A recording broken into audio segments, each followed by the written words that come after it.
So in my last video, I was on the scenic Fundy Trail in New Brunswick, and I had a great day. I stopped in Alma, had a delicious lobster dinner straight out of the ocean, and I actually drove to Nova Scotia.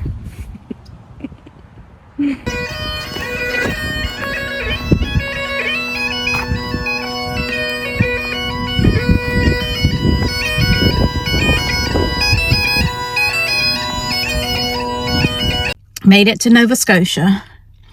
And you know, other than that one guy, or that one family that I encountered on the Fundy Trail, I haven't seen any more license plates from as far south as I am. I've seen a lot of New England, not a lot. I have not seen a lot of United States license plates, but I've seen, the ones that I have seen were from New England, and then I did see one Missouri. Anyway, the road caught up to me right around the end of the Fundy Trail, and I looked back at my Fitbit app and realized I had not slept well for like 3 nights in a row, and I have been battling a UTI, and I had some chills and a headache kicking in. So I pulled over early before crossing into Nova Scotia the night before, and I went to bed a couple of hours before the sun went down, and I slept for 10 hours. And this morning, I feel rejuvenated. And again, 80s on 8 is keeping me going, and some coffee and the excitement of getting into Nova Scotia. I don't know why, but I have had this intrigue with Nova Scotia for many years now. I don't know why. Maybe just because it's so far. But I'm really happy to be here, and I'm excited to see what the next few days hold for me here. Hi there. Made it to Nova Scotia yesterday, and I'm in Baddeck on Cape Breton Island at the beginning of the Cabot Trail. I'm in a campground. I stayed here last night. Other than being a little crowded, it was really nice. I had a good shower. There was Wi-Fi a few steps over that way, and you know, nice quiet people, nice quiet campground. Just people out doing their thing. I did have some neighbors that were on Harleys, and I think I mentioned before how I really kind of despise the motorcycle thing because they're just so loud. But the guys pulled in, and once they turned off their motors and set up their tents, they were quiet too.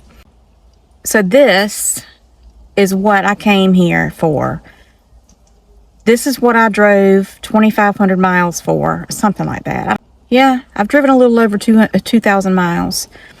Of course, I took the roundabout way to get here. And if you look at a couple of my previous videos, you'll see where I was. But Cape Breton and the Cabot Trail is what I came here for. And today I'm going to be doing the Cabot Trail. I'm going to probably spend, I could do it in one day, but I'm going to spend a couple of days at least.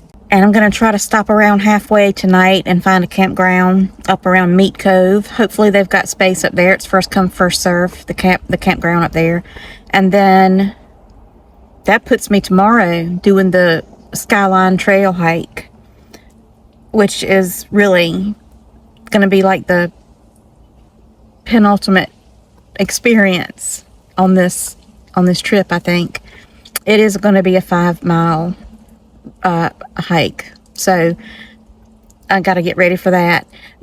You know, in my last video I talked about how I struggled a little bit, and I was thinking about it, and around the 10-day mark with my last trip last year out west, that was around the same time that I struggled on that trip too. I think it takes me that long to kind of get adjusted to being unhoused, and I have to kind of learn how to find my balance, because at home I have my routines and my little rituals and my habits that keep me feeling good and keep me healthy. And then when I get on the road, I get so excited. The first video of this road trip, you saw how I covered so many miles the first few days up through Pennsylvania, the Adirondacks, across New England. I really kind of went fast because I think I was just excited to get to Canada, because this is what I was aiming for. And when I planned the trip, I started out I started planning it last year. And my original plan was a 3-week trip. Drive up to Nova Scotia, drive the Cape Trail, and drive home. And then I started adding things. Well, why don't I just swing up through Vermont? I've never been to Vermont. Oh, why don't I, since I'm going to do that, I should just go straight up and go through New York, and I can bypass the whole DC traffic. And the Finger Lakes, and then the Adirondacks. I'll just add, so I started adding things. And as I was doing that, I started adding days to my itinerary, which, as I've said, is very loose, but it's just a guide. And so then I blocked my calendar for the whole month of July, and I said, I'm going to take a month. And then I was like, I could take 5 or 6 weeks if I wanted, because I don't have to be back until like the first full week in August. But I think I got a little ambitious. I don't know. 3 weeks is enough. 3 weeks is enough. So I'm halfway through that, maybe a little more. That's gonna, I don't know. It might be a little more than 3 weeks, but I did move my ferry reservation. I am planning to take the Yarmouth to Bar Harbor ferry when I'm ready to leave Nova Scotia. And I had it booked all the way out to July 20th, which was going to be a full month from when I left home, just about. And I did move it up a few days. So I've got another week in Nova Scotia. And then I'm going to take the ferry back to the United States and head down the coast from there. But in the meantime, I'm trying to get these videos out. I'm struggling with finding signal enough to do the uploading and even the editing and that kind of thing. And I still have some work to do, or some things that I have to do for work. Basically, I'm taking a class that is required by the North Carolina Board of Nursing for every nurse educator in the first 2 years of their employment, and I opted to do it this summer. I've got something to do next week, so at some point I'll stop. I might get a room, I don't know, and I'll stop and do some work and get that done so that I can just not worry about it. But here I am. I made it to Nova Scotia, and I have to say it is really cool. I love the kind of maritime setting here. And then when I first got into Nova Scotia, of course it was very coastal, and there were some rolling hills with wide open farms overlooking the sea, and it was beautiful. And I could see Prince Edward Island across the way. And somebody asked me if I was going to Prince Edward Island, and I'm not planning to go this trip. I could have gone. I could have swung through there yesterday, because I went right by several different bridges and ferries on the Northumberland coast as I did the Sunrise Trail. I did the Sunrise Trail after I came into Nova Scotia on the way to Baddeck. I just really don't have any interest in going to Prince Edward Island. I'm sure it's nice. I'm just headed for the Cape Trail.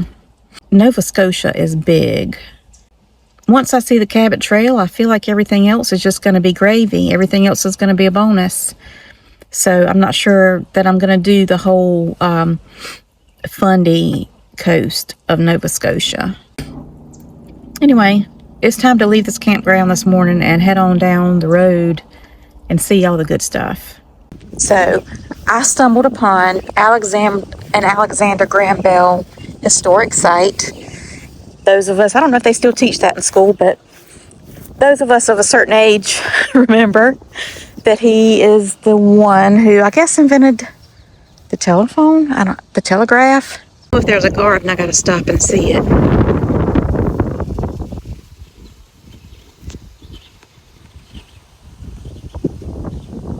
I like the way that they did all these little trellises, and look at all the little strawberries. It's strawberry season, and I got some strawberries from the store yesterday, local ones. They're so good. Mabel Bell, Alexander Graham Bell's wife, had a garden out here.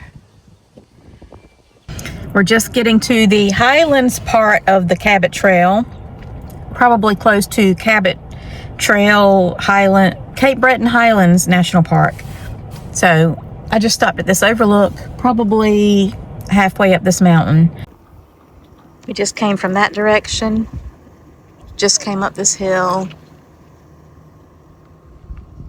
The Atlantic Ocean. We're getting to the northern part of the Cape. And we're headed up some more.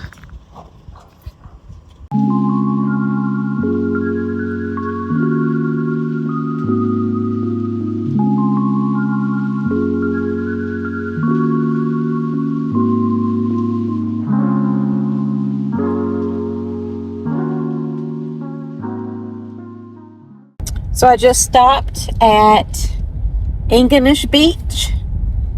Really pretty out, beautiful, perfect 80 degrees with a breeze and even some people in the water that was 58 degrees Fahrenheit. Not this girl, nope. I don't get in the water unless it's at least 70 degrees. I had to stop and take care of, I had to make a phone call to my homeowner's insurance company back home, and I found out when I came through the Cape Breton Highlands National Park gate that I had to make a reservation for the Skyline Trail, which I just did while I had a signal there at the beach. So that was a little stop, and now I'm on to hopefully get a campsite at Meat Cove campground. So I forgot or didn't know that the last 7 kilometers to Meat Cove are a dirt road. And what is the most remote place I can think of to drive a Prius to? The northern tip of Nova Scotia, where I have to take a dirt road for 5 miles to even get to this campground. At least I'm not the only tourist out here. There's a camper that came down this dirt road also. So oh, we're back to paved road. Oh, back to dirt road. This is just an insane road to get to a campground. Wow, look at this. I see it way over there. So now there's no cell signal at all. I got the warning on my phone that I can communicate with satellite if I want. Still 3 kilometers to the campground.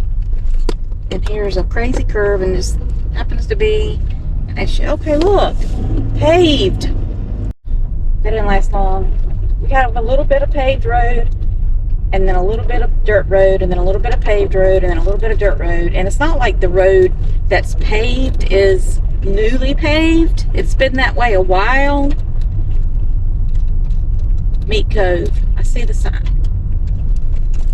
2.4 kilometers to the campground. I mean, this is crazy. This is wild. Look. I don't know if you can see the coastline over there. It's insanely rugged and beautiful. Okay, check it. I got to come back up this tomorrow when I'm getting out of here. Another 1.3 kilometers, almost there. What the f?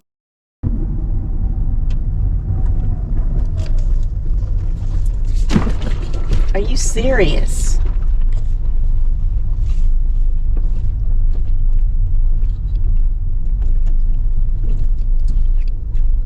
So I had the loveliest conversation with the campground owner or manager, and I thought I was recording the whole thing, and I wasn't.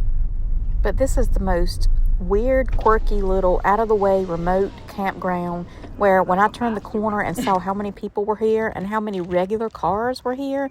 Do you see all these cars? These people are just camping in tents, and there are people from everywhere, and they all came down that same road that I did, and they didn't die. There's another Prius right over my shoulder there. You see it? So I'm not the only crazy one. And this is my spot. It's very small, and it's very crowded. That's the bathhouse over there. But look at my view. I'd say it's totally worth the drive. And this place is packed, and there are a ton of people car camping. So that means they had to drive down that road too. and then they're packing their tents down the hill and parking out on this grassy knoll. And then some people are hiking down to the beach. So it's a happening place. It was a little trick to get to it. They've got cabins. As I mentioned, the manager, I had a conversation with her, and this is her parents' property, and she grew up out here. Can you imagine growing up on this piece of land and seeing this every day? They are really so isolated, and she said during COVID, her life didn't change at all. Hello. So I left Meat Cove this morning. The drive out of there was not nearly as challenging as the drive in because I knew what I was in for, and it wasn't really that bad. It was just unexpected yesterday, and I had a nice quiet night.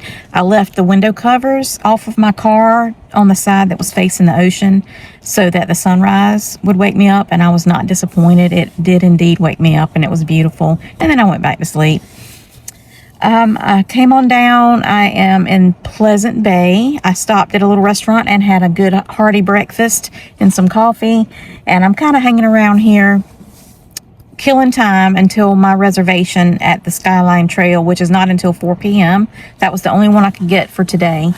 And so I'm going to have a 4-hour block where I can park there. The reservation is parking, and I had to pay, I think it was 13 Canadian dollars for parking at the Skyline Trail.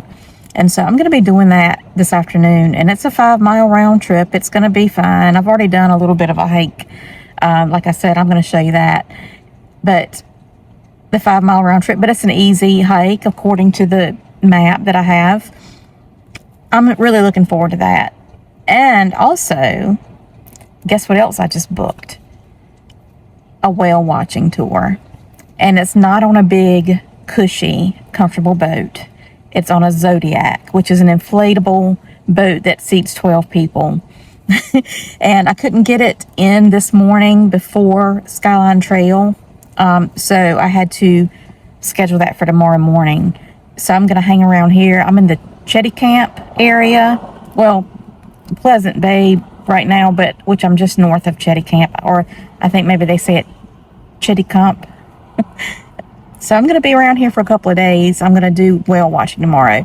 It feels pretty adventurous to me. And I'll be honest, I tried to book the big boat, which is the more enclosed, comfortable ride for older people and families with kids and that kind of thing, and it was booked up until Friday, and I don't want to stick around here that long, so I booked the Zodiac. I went ahead and said, okay, well, heck with it, I'm going to do it. It seems a little more adventurous. There was a warning on there, if you have back or neck problems, this is not for you. It's a bumpy ride. I'm gonna get wet. They give you raincoats, I believe, but I've got one with me if they don't. And yeah, I'm looking forward to that. And tomorrow is the last day this week that there's the lowest chance of rain. So hopefully it's going to be a good weather day and I won't have to get a rain check, because I'll probably never be back up this way to take advantage of a rain check if they cancel it. Anyway, that's where I am right now. I'm going to hang around here. I found this little, I'm in the parking lot of this restaurant that I ate at this morning, and I'm kind of taking advantage of their Wi-Fi, and I don't feel too bad about it because I did spend $20 eating breakfast here. But when I left here, I went back up to that little trail, did that little hike. There's a bunch of construction on the Cabot Trail, so I had to go through the 1-lane areas with the stop sign and the flag man and wait and the guide car. But anyway, within a miles of here, there is no signal whatsoever, no data, nothing. So I just wanted to stop right here so I could, number one, make my whale watching reservation. And also I'm going to try to find a campground around Chetty Camp for tonight and go ahead and make a reservation for that. Little hike, short hike in the Cape Breton Highlands National Park at Lone Shilling. Old growth forest, very protected, and then there's supposed to be an old shepherd's hut down here.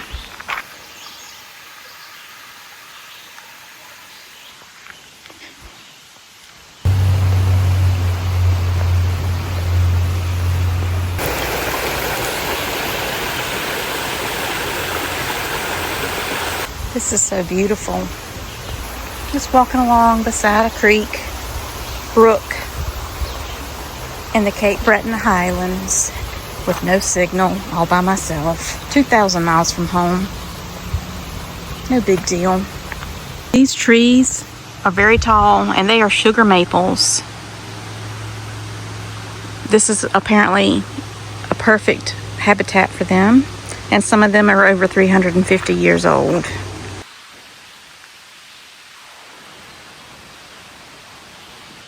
Barred owls hooting by night, red-tailed hawks soaring by day, red-eyes vireos calling from treetops, redstarts fluttering between bushes, rare rock voles and gas-space shrews scampering through leaf litter, insects and salamanders slipping beneath rocks. This lush, mild Grande Anse Valley is internationally recognized as one of the best examples in the world of a mature sugar maple forest.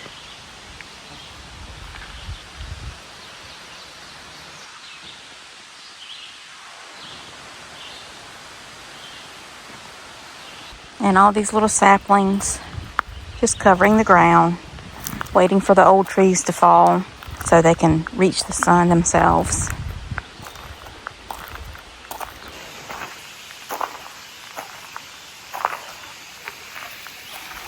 This looks really refreshing. I'm here at the Skyline Trail. I just parked.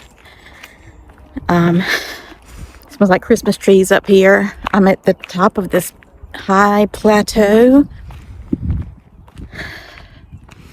It's honest, it's awful, it's awesome. And everybody's so nice. It's gonna be a lot of forest before I get to the open area. Bear with me here. I'm gonna get a little mushy. As I was walking along, I thought about my father. He never got to be the age that I am now, and he loved this kind of thing. He loved hiking. He loved nature. He never got to stop working long enough to take a trip like this. He never got to drive thousands of miles to a place he'd always wanted to see. He never got to take a hike that he had always wanted to take, and he never got to see a view that he'd always wanted to see with his own two eyes. So this hike was for him.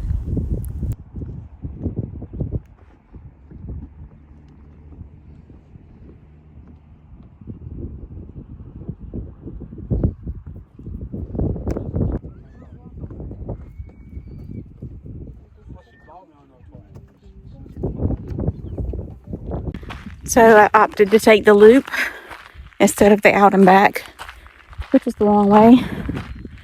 And it feels like it's never going to end. But I am enjoying the flora and fauna.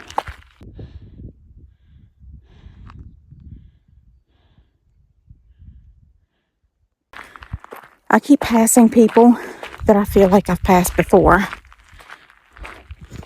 And I don't think it's because I have actually passed those people before. I saw something on social media the other day that said, why is everybody starting to look the same? Why do all the young people look the same? I think that's this phenomenon that's happening here.